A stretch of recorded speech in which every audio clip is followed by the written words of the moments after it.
이런 계산 결과를 봐도 여전히 우리나라 건강보험료는 소득보다는 이 재산 위주로 부과되고 있는 현실을 부정하기가 어렵습니다. 네, 오늘 콘텐츠도 많은 분들이 관심을 보이실 것으로 예상이 됩니다. 오랜만에 건강보험료 얘기를 한번 드려보겠습니다. 자, 지역 가입자들은 소득뿐만 아니라 재산에 대해서도 건강보험료를 내죠. 그런데 한국인들에게 재산이란 집입니다. 아파트 한 채죠. 자, 그래서 이런 집 한 채에 대해서 과연 건보료가 얼마나 나오느냐, 이것을 가지고 오늘 실제 계산 사례를 가지고 한번 설명을 드려볼까 합니다. 상당히 의외의 결과가 나오니까 오늘 방송도 끝까지 좀 집중해서 시청해 주시기 바랍니다. 자, 지역가입자는 소득과 재산 각각에 대해서 건강보험료가 나옵니다. 그래서 이렇게 나온 건강보험료의 일정 요율에 이 장기요양보험료를 더하면 본인의 부담금이 나오죠. 그래서 한마디로 장기요양보험료는 그냥 건보료 안에 포함이 됐다, 이렇게 보시는 게 편할 것 같습니다. 자, 우선 소득은 빼고 재산, 즉 집에 대해서만 얘기를 해볼게요. 자, 그리고 오늘은 뭐 건강보험료 점수니 소득정률제니 이런 복잡한 공식은 일체 언급하지 않겠습니다. 그냥 건강보험공단에서 제공하는 이 건보료 모의 계산기를 통해서 계산하는 결과만 설명을 해드리도록 하겠습니다. 여러분 포털에서 그냥 건보료 계산기만 치시면요, 굉장히 간단하게 여러분의 건강보험료를 계산하실 수가 있습니다. 자, 그런데 이 건강보험료 계산기를 활용할 때 굉장히 주의하셔야 될 게 있습니다. 그래서 본인이 가진 집이 6억 원짜리라 그러면 그냥 6억 원을 입력하시면 안 됩니다. 6억 원 그냥 입력하시면 한마디로 건보료 폭탄이 나옵니다. 그렇게 하면 안 되고요. 즉 본인이 가진 집의 시가가 아니라 그 집의 재산세 과세 표준, 재산세 과표를 입력해야 정확한 건강보험료가 계산이 됩니다. 자, 재산세 과표라는 건 그거죠. 공시가격. 근데 공시가격만은 아닙니다.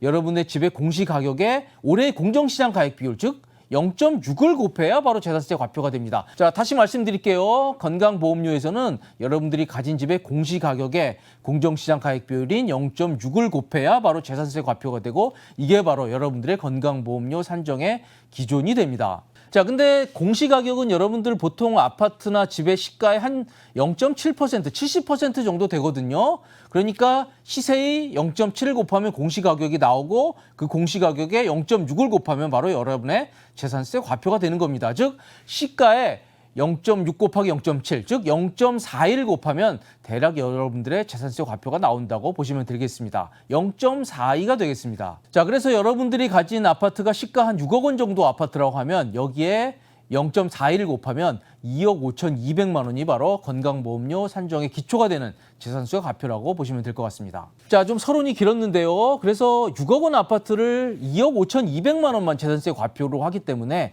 야, 이거 건강보험료 얼마 안 되겠네, 이렇게 생각할 수 있는데 그러면 큰 오산입니다. 자, 이거를 모의 계산기에 쳐보면 건강보험료가 16만 원이 넘게 나옵니다. 16만 70원이 나오네요. 자, 순수 건강보험료는 14만 1,900원 정도고, 여기에 장기요양보험료 18,170원을 더하니까 16만 원이 넘게 나오게 됩니다. 자, 이거는 소득이 없다고 가정하고 순수하게 집에 대해서만 건강보험료가 그 정도 나온다는 얘기입니다. 자, 시가 6억 원 아파트에 건강보험료 16만 원. 이거 많습니까? 적습니까? 뭐 여러분들의 다양한 평가가 있을 것입니다. 저는 오늘 제 개인 의견은 드리지 않고 순수하게 계산 결과만 소개를 해드리도록 하겠습니다. 자, 그런데 시가 6억 원은 좀 낮죠. 가격을 좀 올리면서 건강보험료가 어떻게 변하는지, 그 집에 대해서 건보료가 어떻게 변하는지 한번 볼게요.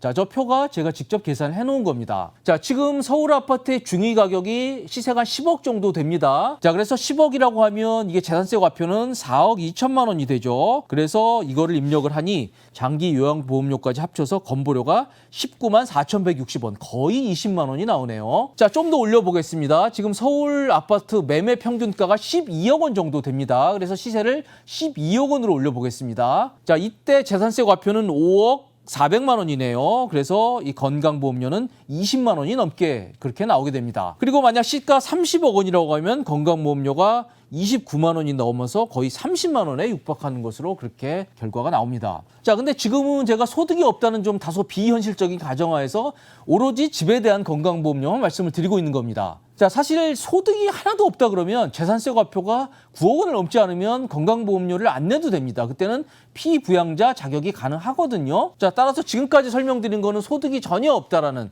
그런 다소 비현실적인 가정하에서의 계산입니다. 자, 이제 현실적인 가정하에서 다시 한번 계산을 해보도록 하겠습니다. 자, 대개 은퇴자들 뭐 아파트 한 채 있고요. 거기에 소득이 좀 있는 경우가 많습니다. 대개 국민연금 소득이죠. 자, 물론 피부양자면 건강보험료 안 내도 되지만 이제는 이 강화된 기준 때문에 이 피부양자 자격 유지가 쉽지가 않아졌습니다. 자, 지난해부터 바뀐 이 피부양자 자격 요건 때문에 이 재산세 과표가 5억 4천만 원을 넘고 연소득이 1,000만 원을 넘으면 건강보험료 피부양자 자격이 상실됩니다. 자, 재산세 과표가 5억 4천만 원이 넘는다는 것은 이 0.42 공식이 있죠. 이걸 역산을 하게 되면 시세가 12억 8,500만 원 정도 됩니다. 서울 아파트의 뭐 평균 매매가 정도거든요. 자, 따라서 서울 평균 집에 살고 그리고 연소득이 1,000만 원, 이게 국민연금으로 따지면 월 85만 원 이상만 국민연금을 받으면 이제는 건강보험료를 내야 된다는 얘기입니다. 자, 따라서 좀 현실적인 가정하에서 좀 두 가지 계산 사례만 좀 살펴보도록 하겠습니다. 자, 첫 번째 사례입니다. 저분은 시가 15억 원 정도 아파트에 살고 월 100만 원 국민연금을 받는 그런 사례입니다. 자, 보통 뭐 대도시에 사는 전형적인 중산층의 경우로 보입니다. 자, 소득은 월 100만 원이니까 연 1,200만 원을 넣어야겠죠. 그리고 15억은 15억 그대로 넣으시면 안 되고요. 저기에 0.42를 곱해서 하면 재산세 과표가 약 6억 3천만 원 정도 됩니다. 자, 그래서 저분의 건강보험료를 계산을 해보니까 23만 7,700원으로 그렇게 계산이 되네요. 자, 여러분 어떻습니까? 자, 대략 예상했던 수치긴 한데 이걸 잘 보면 좀 이상하다는 생각도 듭니다. 자, 제가 아까 집 한 채만 있을 때 가정에서 아주 큰 표를 보여드리면서 설명을 드렸는데요. 그때 시가 15억 원 정도 아파트 있으면 그때 건강보험료 얼마 나온다고 했죠? 바로 22만 20원이 나옵니다. 자, 시가 15억 원 아파트에 건보료 22만 원이 넘게 나오는데 시가 15억 플러스 월 100만 원 국민연금을 받는데 이분의 건강보험료는 23만 7,700원이 나옵니다. 자, 월 100만 원 국민연금이라고 하는 엄청난 소득이 추가가 되는데 건강보험료는 고작 10,000원 약간 넘게만 추가가 된다는 얘기입니다. 좀 이상하죠? 자, 가격 좀 올려서 사례 하나만 더 보겠습니다. 이분의 경우에는 시가 17억 원 아파트에 월 150만 원 국민연금을 받습니다. 뭐 그렇게 이상한 경우 아닙니다. 뭐 서울에 사는, 대도시에 사는 전형적인 중산층의 경우입니다. 자, 이분의 건강보험료를 계산을 해보니까 26만 7천 원 정도가 나오네요.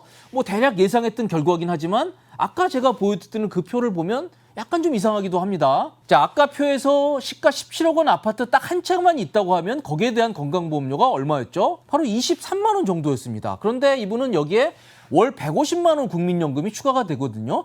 월 150만 원 국민연금이라는 건 직장생활 30년 이상 해야 나올 수 있는 엄청난 재산인데요.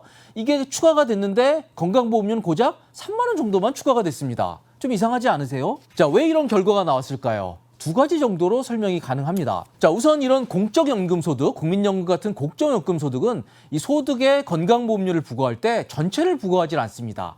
예전엔 30%만 부과를 했는데 지난해부터 50%까지 끌어올렸죠.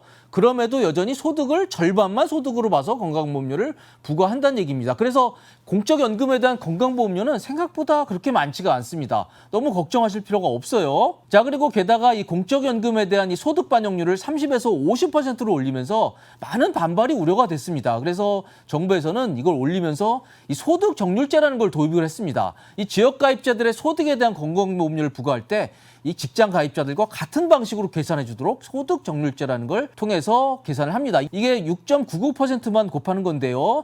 이 제도를 도입하면서 이 지역 가입자 소득에 대한 건강보험료가 확 낮아지게 되는 그런 효과가 생기게 된 겁니다. 자, 그리고 결정적인 건 이거죠. 이런 계산 결과를 봐도 여전히 우리나라 건강보험료는 소득보다는 이 재산 위주로 부과되고 있는 현실을 부정하기가 어렵습니다. 자, 근데 이건 정부가 얘기하는 방향과는 좀 동떨어진 겁니다. 정부는 이 건강보험료에 있어서 재산보다는 소득 위주로 가겠다는 아주 강력하고 확고한 의지를 계속 밝히고 있습니다. 그래서 지난해 이 건강보험료 2단계 개편 방안 때도 이 재산에 대한 공제를 늘리겠다 뭐 이런 설명을 굉장히 장황하게 했는데요. 실제로 오늘 여러분 계산 결과 보니까 어떻습니까? 여전히 우리나라 건강보험료는 이 소득보다는 재산 위주로 부과가 되고 있는 겁니다. 자, 이 결과에 대해서 뭐 어떻게 보십니까? 뭐 다양한 평가가 있을 텐데 월 150만 원 국민연금이 추가됐는데 건강보험료는 조금밖에 추가가 안 됐다. 저는 이게 정부가 얘기한 방향과 좀 맞지 않는 부분이 많다라고 그렇게 생각을 합니다. 자, 따라서 정부가 이 건강보험료에 있어서 재산보다는 소득 위주로 간다는 방향이 명확하다고 한다면 좀 더 시기를 앞당겨서 이런 개편도 이루어져야 되지 않을까 이런 생각을 해봤습니다. 자, 저희는 지금까지 주택에 대한 건강보험료 계산 사례를 토대로 우리나라 건강보험료 부과 체계의 문제점에 대해서 살펴봤습니다. 지금까지 도움이 되셨다면 구독, 좋아요 꼭 부탁드리겠습니다. 시청해주셔서 감사드립니다.